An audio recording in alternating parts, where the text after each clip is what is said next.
Double, double, toil and trouble. The artist formerly known as the President of the United States. Tonight bracing for not one, but two more historic indictments. Is Donald Trump going to prison, do you think? Well, I don't think he's going to prison anytime soon, but the real question is whether Trump will face trial in any of the several criminal indictments he's facing. Two public now, this third one perhaps coming, a fourth one perhaps from Georgia. Overnight, the investigator in that Georgia case declared she's ready to go. Potential racketeering and conspiracy charges looming against Trump over claims of election interference. These are ridiculous indictments. Also looming an indictment over Trump's role in the Capitol riots, expected any day now. This latest potential indictment, how significant is that, do you think? It's certainly something because it involves the riot on January the 6th of 2021, the attack on the Capitol building that would be on the minds of a lot of voters. So however difficult it might be from a prosecution point of view, the political impact on Trump could be significant. John Bolton should know. He's seen firsthand the unorthodox workings of Trump, a man skilled at spinning scandal into votes. I think it's pretty obvious that Trump tries to project an image of having no real sense of fear. Is that how you see him, how you know him? Well, I don't think it's fear. I think Donald Trump's really very simple to understand. It's a question, everything is, does this benefit me or not? And there are no other considerations. So there's nothing to be afraid of. It's just it's inconvenient to pay more legal fees. It's inconvenient to face a jail sentence. He'd much rather be president. And many in this country speculate that his legal defense really is to get himself elected president again, because once he's president, he can direct the Department of Justice to stop the prosecutions. So a lot rides for Trump on turning these cases to his benefit. What he's doing here is saying to his supporters, they're not really coming after me. They're coming after you, and I'm just standing in their way. Here I am. I'm standing in their way, and I always will be. So it's a way to raise money. He's really very rational when you think of it, constantly working to turn everything to his own advantage.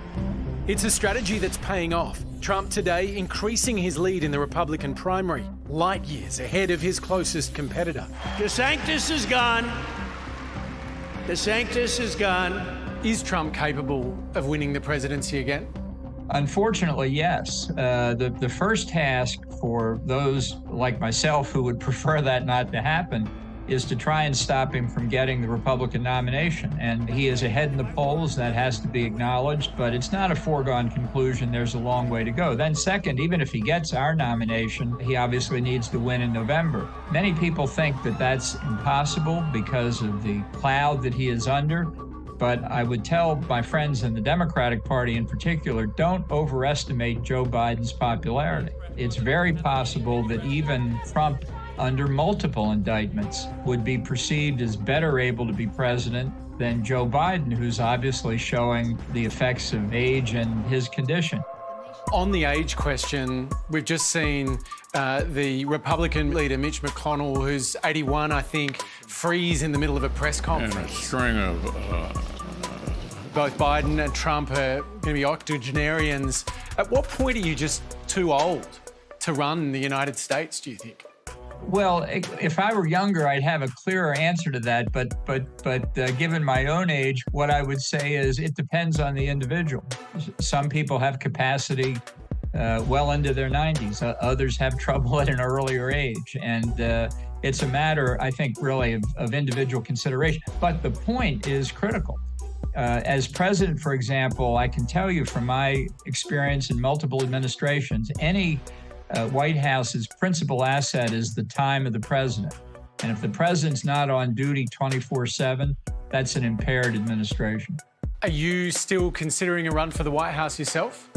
I am. I'm a youngster in this field, and so I think I could really bring a breath of fresh air if I got in. I am still looking at it. It's a very strange cycle, I have to say. How young are you precisely, John? I am merely 73. The sprightly 73-year-old warning a second Trump presidency could spell trouble for Australia and the world. So should we, as allies of the US, be nervous? I'm nervous. Yeah, we have a lot riding on it too, and I am nervous. It's very hard to predict what Trump would do in any given circumstance. He doesn't appreciate the importance of consistency, especially for allies. Every day is a new day. Every decision's a new decision. In my book, I called the decisions he had made an archipelago of dots. There are a lot of decisions. You try and draw a line between them. He can't. I believe Trump caused damage to the U.S. During his first term, but I think it was repairable. The danger I saw in 2020 and the danger I see right now is that in a second Trump term, he would cause damage that would not be repairable, and it would be very harmful to us and all of our friends and allies. So let's just imagine your old boss, Donald Trump, ends up in prison. What books do you send him or recommend him to read to pass the time? He doesn't read.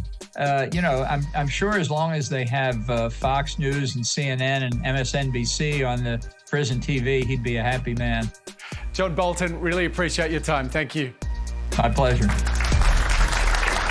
Such an interesting point he makes about doing irreversible damage potentially in a second term, because the starting point for a second term would be that the January 6 riots are in the past. Like that's the platform, right? That's his commencement point, which is totally different from taking the White House in a otherwise normal election, right? And if that's okay, what can't you do?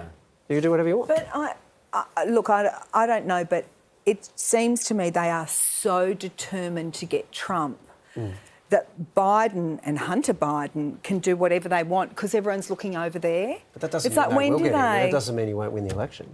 No, not at all. Right. No, not at all. Yeah. But then when that dude talks about Biden's popularity, I'm like, who's overestimating his popularity? Yeah, I would have thought it's pretty clear that he doesn't Like, have the even when you're popularity. watching that, even when they're telling us how bad Trump is, I'm like, oh, Donald Trump. Do you know what I mean? He's just this compelling personality who makes things interesting and there does seem to be a perceived fearlessness to him, which is also probably foolishness. Right, but he's old like the others, but he's vital. Yes. And that's the thing. Like you don't get that with Mitch McConnell, obviously, who's not running, but with Biden, it's a similar sort of thing. And do you just go for that, or do the American people just go for that? We'll find out. One way or the other, we'll find out. I think that's right, Kate.